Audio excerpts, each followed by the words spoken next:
Hey, my Ready to Love fans. Yes, we are back with a new season. We got a first episode, and I gotta tell you, it looked like they toned down the dramatic pics and have a lot of less socially awkward people. The question is, though, did they find at least 6 people who can form the final 3 couples? Hey, you guys, welcome back to Romance Review TV. It's Lady T. I got another fun recap and review of the latest episode of Ready to Love, Different Faces, Familiar Personas. And without any further ado, let's go ahead and dive into these highlights. First off, I gotta say the casting team did a great job this season. They made sure to bring in a diverse group of individuals, both in terms of personalities and backgrounds.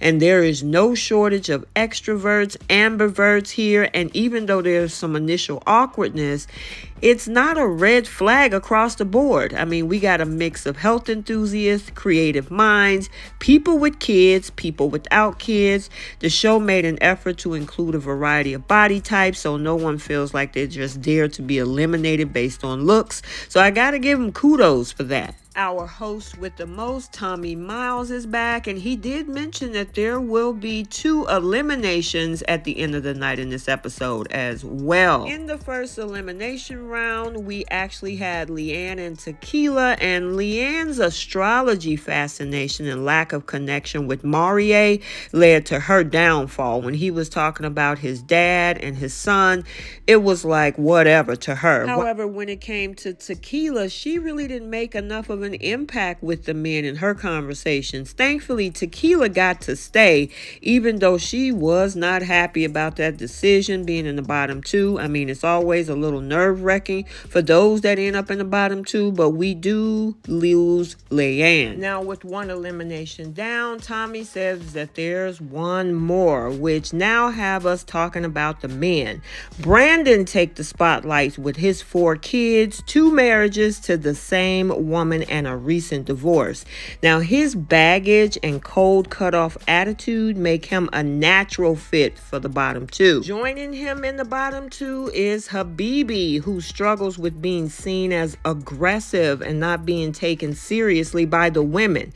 It did leave us with a cliffhanger as to who will be eliminated in that next episode, so we got to stay tuned for that. As for potential in-game couples, at this point, I'll say it's hard to predict. Now, while there's no major red flags, some careers when it comes to people like Marvin being an erotic author, which a lot of people saw that as a red flag. I mean, and he's into S&M, I think he said. And then there's also Red being a comedian and a DJ, where one of the ladies actually called him out as having a THOT job. And she emphasized that.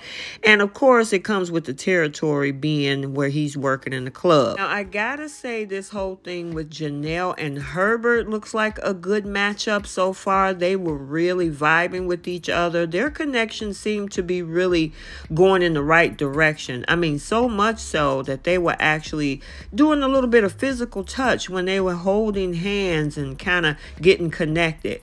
And then we did see this whole thing where Maurier was kind of consoling Tequila after that whole meltdown that she had about being in the bottom 2. And he pretty much gave her a little bit of motivation, but at the same time, she had an eye-opening moment with him, which I think she's also going to maybe down the line try to focus that connection with him. I don't know if he's interested, though. That's what remains to be seen. And it also looked like there was some form of connection when it came to Tequila and Habibi, because he was really putting it on thick with her, and she was feeling every minute of it. So much so, she tried to defend this guy when she was with Tommy, when he was asking who should be at the bottom 2.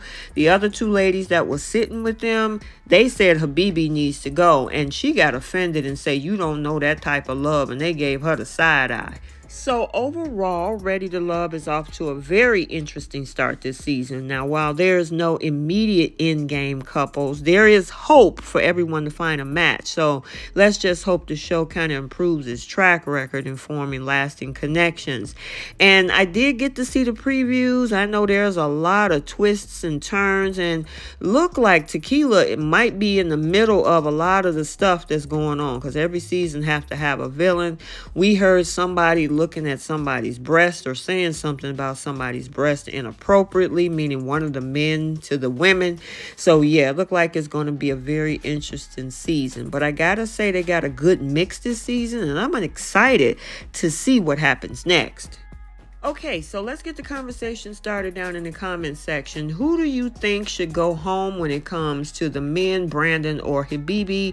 Do you see some early couples forming as well? And who do you think is going to be this season's villain? Let me know your thoughts. So I hope you enjoyed this recap and review. Stay tuned for other recaps and updates on this channel. And until the next video, like, comment, and subscribe, and we will catch you next time. Bye.